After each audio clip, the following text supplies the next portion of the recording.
Hello and welcome to South Asia Today, a show that provides you the glimpses of South Asia. I'm your host, Shivangi Mishra. Let's begin with the headlines first.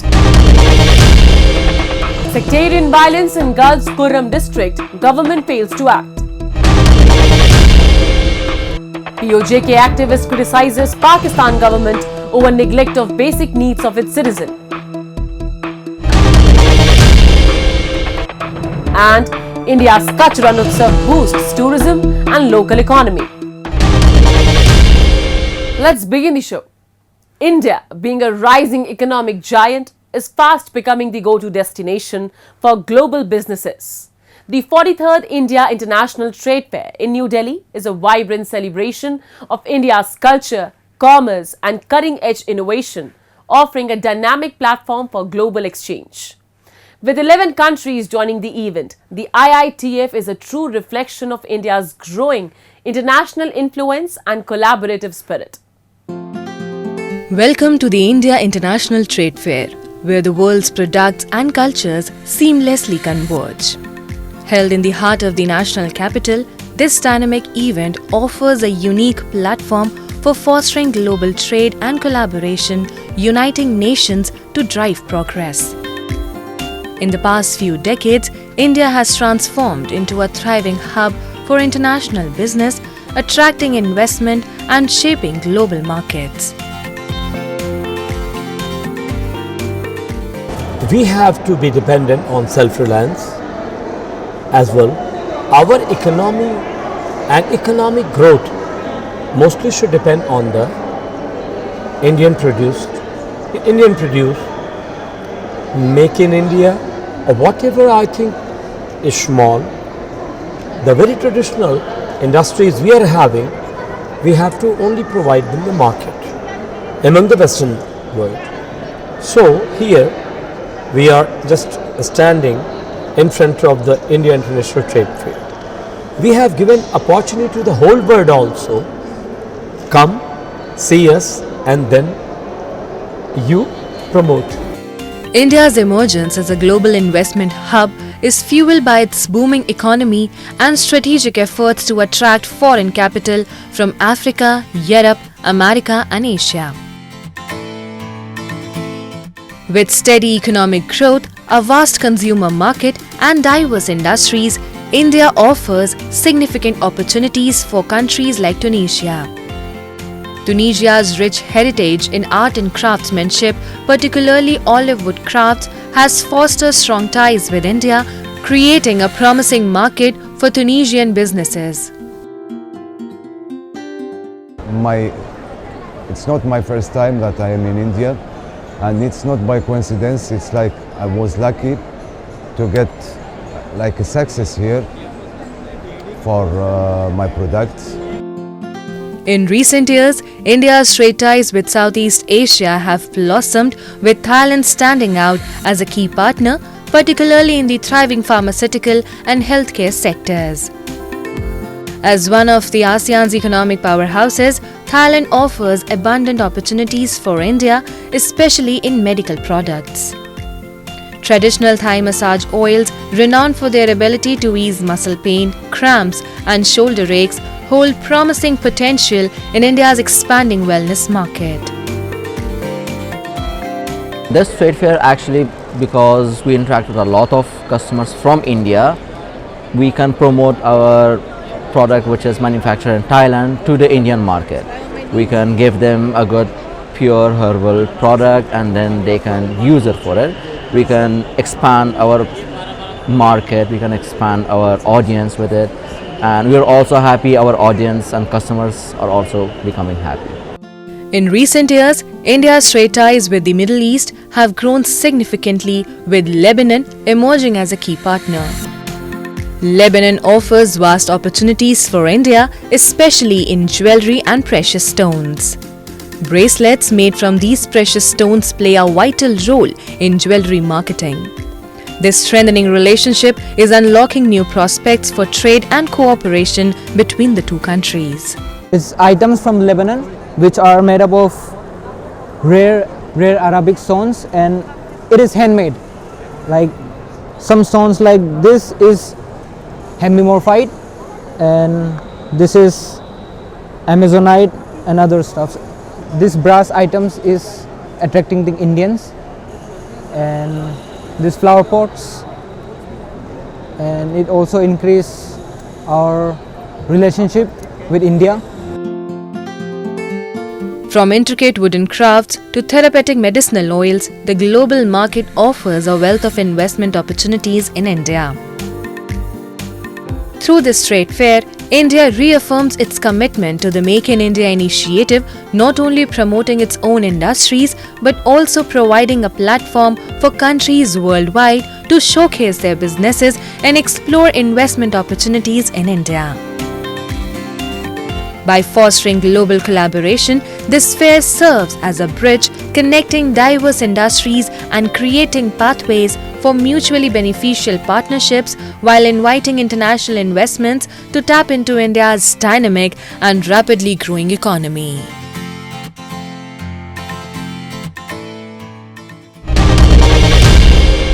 Moving on.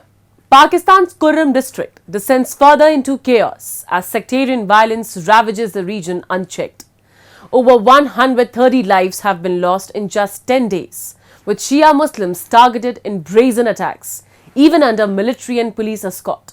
The ambush in Lower Kurram's Ochat area exposes a fractured nation where fragile ceasefires fail and the state's promises of protection ring hollow, leaving vulnerable communities to fend for themselves amid growing despair. A report. Deadly sectarian violence continues to ravage Pakistan's northwestern Kurram district, where over 130 lives have been lost in the past 10 days, despite a tentative ceasefire. The latest ambush on two passenger vans in Lower Kurram's Ochat area highlights the perilous plight of Shia Muslims under militant attacks, even with police and military escorts. The victims, mostly Shia Muslims travelling from Parachinar, were attacked as their convoy entered Sunni-majority villages. Disturbing footage from the scene reveals the horrifying aftermath. Blood-soaked streets, destroyed vehicles, and grief-stricken survivors. Parachinar resident Nasir Hussain condemned the state's inability to ensure safety. پرون کومه دلهراش واقع شوی ده او د مین روډ نه سکیورټي حصار کې صدی کې کومه کنوي واغه آرمي او د پولیس اف سي نگرانه کې کار د سره سره د علاقې کې بار واقعیت کیږي مین روډ د ریاست ذمہ داری ده څه د روډ کلیر کی او د کومه کروي شوی ده په کار د پورن د کومه ناصر د دهشتګرد د ناصر د کروي وشي د پورن ونی ولاشي. Pakistan's military has faced harsh criticism for its handling of Khyber Pakhtunkhwa's volatile tribal regions. Over the years, the military's alliances with tribal factions, many harboring Sunni extremist sympathies, have exacerbated sectarian tensions. Instead of fostering stability, these partnerships have emboldened extremist militias like the Tehreek-e-Taliban Pakistan, Hafiz Gul Bahadur faction, and others, fueling the rise of violence as a tool of dominance. Hospitals in Parachinar struggle to manage the fallout. روان دي سچويشن چې کوم جاری دی په دې کې لګبګ 50 کسان موږ سره کوم دي هغه ډیډ بوډیز ریسیو شوي دي او تقریبا 100 نه زیات چې کوم دي هغه موږ سره زخمیان دي. زخمیانو کې ډیر داسې و چې هغه موږ کور ته ولېږلو، کوم چې سیریس و هغه موږ مینیج کړي دي، هغه موږ ریټین کړي دي، هغه ټریټمنټ روان دی، هغه چې کوم سرجریز دی هغه ډے نایټ 24/7 موږ هغه سرجریز جاری ساتلي دي هغه سره د وجې نه. Kurram district bordering Afghanistan has long been a flashpoint for sectarian strife. The influence of militant groups linked to the Afghan Taliban further destabilizes the region, exploiting the Sunni-Shia divide for their agendas. The Shia community in Kurram remains under siege, trapped in a cycle of fear and violence. Despite government assurances, Pakistan's fractured governance and failure to act decisively against rising extremism have left its citizens vulnerable to the unchecked power of radicalized factions. The devastating events in Kurram serve as a stark reminder of Pakistan's growing inability to protect its citizens. As the death toll climbs and despair grows, the pressing question remains: will the state finally act Or will it allow sectarian militias to continue tearing the nation apart? Now we take a look at some happenings in Asia in a segment called Asia Watch. Uber launched a water transport hailing service on scenic Dal Lake in Srinagar, offering rides on boats popular with tourists.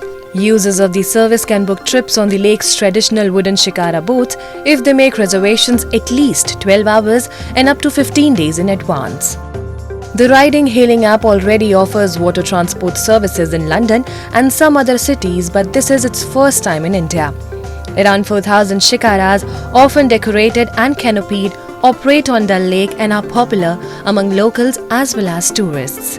Uber will match customers with shikara operators but will not charge a fee on rides booked through its app. All of the boat tickets paid by passengers would go to the shikara operator, it said. Shikara operators were divided on Uber's entry into their sector, with some saying it would boost their business now that tourists can book rides well in advance, while others insisted it would make little difference. Seoul residents were left in a state of anxiety, feeling deeply disturbed and afraid after President Yoon Suk-yeol unexpectedly declared martial law the night before, only to reverse the move hours later, triggering the biggest political crisis in decades in Asia's fourth largest economy. Kim Byung-in, another Seoul resident, voices deep disturbance over the situation and expressed concern about the country's future. Following Yoon's declaration, chaotic scenes broke out as helmeted troops climbed into the parliament building through shattered windows and military helicopters hovered overhead. Parliamentary aides responded by using fire extinguishers to repel the soldiers, and protesters scuffled with police outside. In a swift response within hours of the declaration, South Korea's parliament, with 190 of its 300 members present, unanimously passed a motion requiring martial law to be lifted, including all 18 members present from Yoon's party. The president then resigned the declaration. In the sun-drenched fields of Manouba, Tunisia, Faiza Hamdoui tends to delicate purple flowers that hold one of the world's most precious spices, saffron, often called red gold. After leaving her administrative career in 2000 to pursue her passion for farming, Hamdoui has emerged as a pioneer in Tunisia's nascent saffron industry, marking her fourth successful year of cultivation. The venture began when Algerian saffron producer Torsh Mohamed Dia Aldin approached her with the idea following his successful experiments in Algeria. The process requires careful handling of each flower to extract just 3 precious stigmas, which are then dried naturally before being bottled for consumption. The success of this venture has inspired both Hamdoui and Dia Aldin to think bigger. A Pakistan-occupied Jammu Kashmir activist exposed the double standards of Pakistan's administration in the illegally occupied region of Jammu and Kashmir, which are making life miserable for the region's residents. Criticizing the administration's malicious policies, he revealed how the government on one hand is cutting subsidies on electricity and essential food items, while on the other it is investing heavily in arms and ammunition, neglecting the basic needs of the people. The worsening condition of locals is now creating a situation of unrest among them. We have a report. The life of people in Pakistan-occupied Kashmir is worsening every other day, with the residents forced to lead their lives in dearth and poverty. Their lives were already precarious, which the withdrawal of subsidies from the food essentials and electricity worsened, adding to the hardships of locals. Now the residents are frustrated, calling the step Pakistan's dual-faced policy, as the administration is investing heavily in arms ammunition, putting them on the pedestal to struggle for their lives in scarcity. PoJK activist Shaukat Nawaz Mir on the issue raised his voice, criticizing Islamabad's hypocrisy and double standard towards the occupied region. ये जो बार बार पीट रहे हैं जनाब कि हमारा खजाना खाली हो गया है, हमारे रियासत के ऊपर बोझ पड़ गया है, इनका दौरा मेयार देखें। अशराफिया की मुराद जहाँ पे एक बहुत बड़ा जो है खजाना जो है वो उस तरफ लग रहा है, जो कौमी खजाने से रकम जा रही है उधर तो ये कमी नहीं कर रहे, और दूसरी तरफ ये कह रहे हैं जी कि हमें आटे में और बिजली के अंदर जो है जी बड़ा नुकसान हो रहा है, हम सब्सिडी नहीं दे सकते। तो इसलिए मैं ये कह रहा हूँ कि उन दो चीज़ों से तीसरी जो सबसे अहम चीज़ है वो इशराफिया की मुराद का खात्मा है। इसी तरह जो हाई कोर्ट 2019 का जो हाई कोर्ट का फैसला था नीलम झेलम प्रोजेक्ट के हवाले से, वो हमारी हक मलकियत का फैसला था। वो फैसला ये कहता है कि जितने भी प्रोजेक्ट लग चुके हैं या लगने जा रहे हैं उन तमाम प्रोजेक्ट के जो एग्रीमेंट है वो रियासती हुकूमत के साथ किए जाएँ, और जो महकमा मालियात की NOC ली गई है उसके मुताबिक तमाम प्रोजेक्टों को कंप्लीट किया जाए। PoJK has long remained an impoverished region due to an ineffective and corrupt administration, coupled with Pakistan's decades of deliberate neglect towards infrastructure and social development. For decades, the residents of PoJK have been protesting against inflated electricity bills and high prices of wheat flour and other essential food items. But the local administration in the region has regularly snubbed these protests and demands of the locals. These incidents not only demonstrate the administrative failure of the puppet government in PoJK, but also highlight the double standards of the Pakistan administration towards the PoJK people. हमारे अरबों रुपए जो है वो इस वक्त पाकिस्तान के बैंकों में मौजूद है। अगर हमारा अपना बैंक जो है कश्मीर बैंक वो जब कायम हो जाता है, शेड्यूल हो जाता है, तो मैं ये कहूँगा कश्मीर की आवाम को किसी जगह से कर्ज उधार लेने की जरूरत नहीं पड़ेगी, हमारी मईशत मजबूत हो जाएगी और हम अपने पांव पे खड़े हो जाएंगे। These are not the only issues the region is grappling with. Failures in public services such as healthcare and education are further pushing the region into deeper adversity. These are signs of unrest brewing among the locals, and it would be no surprise if yet another massive protest against Pakistan and its stooge administration erupts across the illegally occupied territory in the coming times. Now we bring you to the shimmering white sands of Kutch, where the Rann Utsav is transforming lives and landscapes. Since its launch in 2005, this cultural festival has showcased Kutch's beauty while creating thousands of jobs for locals, from artisans to performers. Let's see how this vibrant celebration fuels livelihoods and preserves the region's rich heritage, transforming the desert into a thriving hub of art, music and tourism.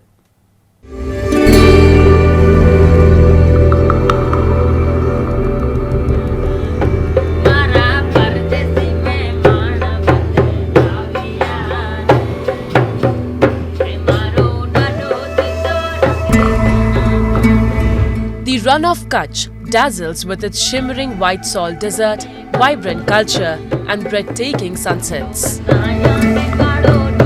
Since its launch in 2005 by then Gujarat Chief Minister Narendra Modi, the annual Rann Utsav has breathed new life into the region, turning it into a global cultural wonderland.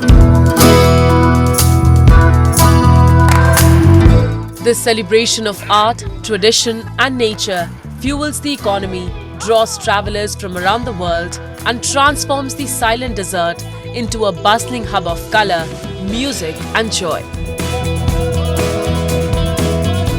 पूरे रण उत्सव में हर एक area में आप जाओगे तो आपको कच्छ की एक छाप दिखेगी, कच्छ का कल्चर दिखेगा, कच्छ की आर्ट दिखेगी। कहीं से भी गेस्ट आए, साउथ इंडिया से आए, नॉर्थ से आए, वेस्ट से आए, बट उसको इस जगह में आके ज़रूर लगेगा कि हम कच्छ में आए हैं। यहाँ पे क्राफ्ट की मार्केट है, जहाँ पे कच्छ की जो पॉपुलर चीज़ें हैं वो सब चीज़ें मिलेंगी। आप हमारे डाइनिंग हॉल में जाओगे तो पूरा डाइनिंग कच्छ से सजा हुआ है। कच्ची मार्केट हम लोगों ने डेवलप करी है यहाँ पे। The tent city, the centerpiece of the Rann Utsav, attracted 7.42 lakh tourists last year, generating over rupees 6 crore for craft stalls and rupees 1.36 crore for food stalls. This year, 400 tents with 3-star amenities has been set up to host tourists till February 28th next year. In 2023-24 Rann Utsav, there was a total of 7.42 lakh visitors coming there. So that would have, translated into lots of employment opportunities, direct or indirect. For example, as a tourist guide, as someone who's providing them accommodation, maybe someone who is providing them transportation. So many ways that the locals would have, benefited out of this event. What began as a 3-day event has transformed the once barren white desert into the world's longest festival and a vibrant tourist hotspot, embodying the saying, "If you haven't seen Kutch, you haven't seen anything." मैं London में job करती हूँ मैं गुजराती। अभी मैं अहमदाबाद घूमने आई थी और मेरे फैमिली के साथ मैंने ट्रिप प्लान किया और हम आज ही आए हैं रन घूमने। और टेंट सिटी बहुत ही सुंदर है। अभी हम जस्ट वाइट रन देख के आए हैं, बहुत ही खूबसूरत है सब कुछ। 2001 में जब भूकंप आया था उसके बाद जो कच्छ की और भुज की जो हालत हुई थी, उसके बाद आज देखा जाए तो बहुत तरक्की और प्रगति हुई है। 80% से ज़्यादा जो इधर जो काम करते हैं सब इधर के लोकल रोजगार है, जो अंदर टेंट सिटी में जो भी अपनी सर्विस दे रहे हैं, जो भी अपना सर्विस में काम कर रहे हैं, वो लोकल ही है। 80% उनको रोजगार मिल रहा है और इतना अच्छा सुंदर बनाया है कि प्रदर्शन भी बाहर से लोग दूर से लोग देखने आ रहे हैं।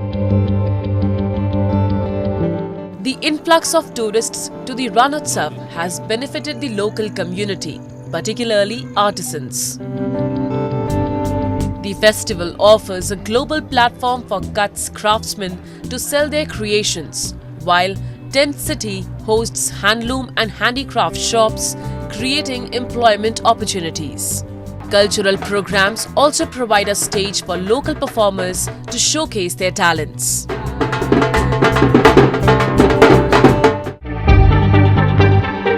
The Rann Utsav, held annually in Kutch's White Desert, has become a major tourist attraction and a vital income source for the local community.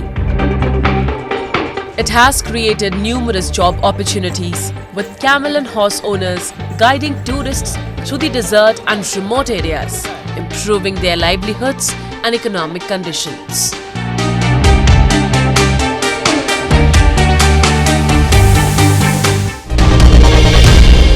Now it's time for me to wrap up today's episode. We'll be back next week at the same time. This is Shivangi Mishra, signing off on behalf of the entire production team of South Asia Today. Goodbye and take care.